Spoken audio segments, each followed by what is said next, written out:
제가 찬양하다 이런 얘기했어요. 여러분, 시편 37편에 보니까 4절에 보니까 또 여호와를 기뻐하라. 저가 너희의 마음의 소원을 이루시리라 라는 말씀이 있어요. 또 여호와를 기뻐하라. 그러니까 하나님을 항상 찬양하라. 그리하면 하나님 마음의 소원을 이루어주신다는 말씀이에요. 제가 간증 집회를 쭉 하다가 마지막에 요 딱 말씀 하나만 딱 드리고 찬양을 하는데 어떤 일이 있었냐면요. 여러분, 이 말씀의 뜻은 이렇거든요. 또 여호와를 기뻐하라. 우리는 다 하나님 찬양하잖아요. 뭐 늘 찬양하는데 하나님 제 소원 왜 안 들어주십니까? 이렇게 반문할 수도 있죠. 이 말씀의 핵심이 이겁니다. 또라는 단어인데요. 기쁠 땐 누구나 다 하나님을 찬양한다는 거예요.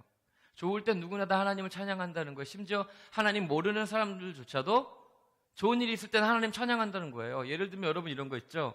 여러분 남편은 교회 안 다니세요? 내 아내는 교회 다니세요? 그럼 남편이 여보 내가 다음 주에 되게 중요한 계약건이 있는데 당신 교회 다니잖아. 새벽기도 좀 나가봐. 그러면 뭐 당신 그 하나님이 그 들어줄 줄 알아? 그리고 새벽기도 막 보내요. 그런데 일이 진짜 성사됐어. 그럼 믿지 않는 남편이 야 그거 진짜 하나님이 있긴 있나 보다 하면서 자기는 교회 안 나가면서 당신 교회 계속 열심히 나가. 뭐 이렇게 얘기들 많이 하시잖아요. 이 말씀의 의미는 그거예요. 하나님 믿지 않는 사람들도 좋을 때는 다 하나님을 인정을 하기도 하고 때로는 하나님 찬양하기도 한다는 거예요. 그런데 또 뭐냐?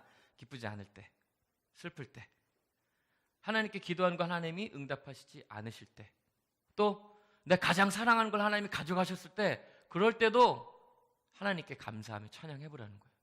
내가 가장 낭망되고 힘들고 아무런 정말 바닥 끝에 밑바닥 끝에 절벽 끝에 있을 때도 하나님을 찬양해보라는 거죠. 그리하면 하나님이 마음의 소원을 이루어주신다는 거예요. 제가 이 말씀만 드리고 찬양했어요. 놀라운 일이 벌어지는 거예요. 전 하나님의 말씀 살아있고 운동력이 있어서 심령을 쪼개고 골수를 쪼개는 거예요. 이 말씀만 드리고 찬양하는데요. 제가 그 당시에 3집 음반 나왔는데 회복시키소서라는 찬양을 막 부르고 있었어요. 마지막 곡으로. 아무도 모르셨어요. 음반 딱 나오자마자 찬양하는데 제일 끝에 그 권사님이 앉아 계시는데요. 휠체어 앉아 계신데 이분이 생각한 거예요. 하나님, 내가 다리가 이렇게 됐는데 생각해보니까 79년 동안 내가 물론 지금은 장애인이 됐지만 79년 동안 날 걷게 하시고 살게 하시고 다니게 하신 건 하나님인데 내가 어떻게 이렇게 됐다고 하나님 원망했는지요. 하나님 밑바닥에 있을 때 기쁘지 않을 때 하나님을 찬양하려는데 난 그렇게 못했네 하면서 이분이 앉아서 찬양 듣다가 그냥 우신 거예요. 그 찬양의 가사가 이러거든요. 잃어버린 나의 눈물을 찾게 하소서 꺼져만 가는 열정을 다시 태우소서 주님과의 첫사랑을 회복시키소서 주 발 앞에서 무릎으로 부르짖게 하소서 찬양하는데 이 막 울기 시작한 거예요. 하나님, 나는 회복해야 될 게 내 다리가 아니라 내 마음에 있었네요. 내가 잘못했어요 하면서 찬양 듣다가 막 우시다가 손을 들고 회개기도 하시는 거예요. 전 찬양하고 있는데요. 막 회개기도 하시는데 놀라운 일이 벌어지기 시작한 거죠. 누가 다리를 건드리더래요. 그래서 막 울다가 기도하다가 애기들이 기어다니면서 건드리나 하고 밑을 바라보는데 아무도 없는 거예요. 그래서 눈 뜨고 막 울면서 막 기도하시다가 회개하시는 거예요. 막 기도하시고 회개하시는데 또 누가 다리를 건드리더래요. 그래서 이분이 기도하다가 얼른 봤는데 아무도 없는 거죠. 근데 두려운 거예요. 왜냐? 신경과 힘줄이 끊어질 당시 의사들이 망치로 다리를 두들겨도 칼로 다리를 찔러도 아무런 감각이 없는데 누가 건드린 느낌 나니까 두려운 거죠. 하나님, 제가 여기 신경 안 쓰고 내 하나님께만 집중할게요. 저도 회복하고 싶습니다. 제 마음 주님 회복시켜주세요. 제가 잘못했습니다 하는 순간 하나님 만지셨어요. 머리끝부터 발끝까지 막 온몸이 뜨거워지더래요.